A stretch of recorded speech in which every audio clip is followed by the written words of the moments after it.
घालण्यापूर्वी सरदार उत्तरेकडे प्रचंड धुमाकूळ घालत होता. देवस्थाने फोडत होता.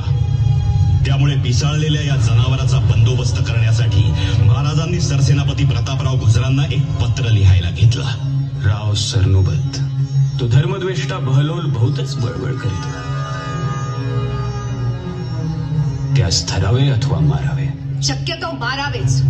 कोणतीही दया माया न दाखवता शक्यतो मारावेच. महाराजांच्या आदेश बरहुकूम प्रतापरावांनी त्या बहलोल खानाला आडवा तिडवा लढवला. फक्त त्यांची एक मोठी चूक झाली. शरण आलेल्याला मरण देऊ नये म्हणून या दिलदार मराठ्यानं त्या जनावराला जिवंत सोडलं आणि तात्क्षणी रायगडावरून प्रतापरावांसाठी महाराजांचं अजून एक पत्र निघालं. प्रतापराव, त्या खानाशी सलाह काय निमित्त केला? हुकूम होता की बहलोल खानास धरावा अथवा मारावा, तरी तुम्ही त्या झडी सपास सोडलात न ठेचता. खानाच्या तलवारीने कापली केलेली रयत तुम्हास कधीच माफ करणार नाही. कधीच नाही.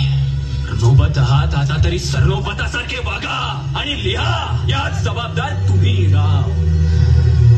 दिसता क्षणी त्या जनावरास करतीस मिळवा. खानास करतीस मिळवल्या विना आम्हास रायगडी तून टाकू नका. राजांचे हे विखारी शब्द स्वाभिमानी प्रतापरावांचं काळीत चिरत गेले आणि दुखावलेले प्रतापराव कुठलाही विचार न करता अवघे 6 सरदार घेऊन बहलोल खानाच्या दिशेनं निघाले. बहलोलाची खोड मोडण्या राज्याभिषेकी विघ्न तो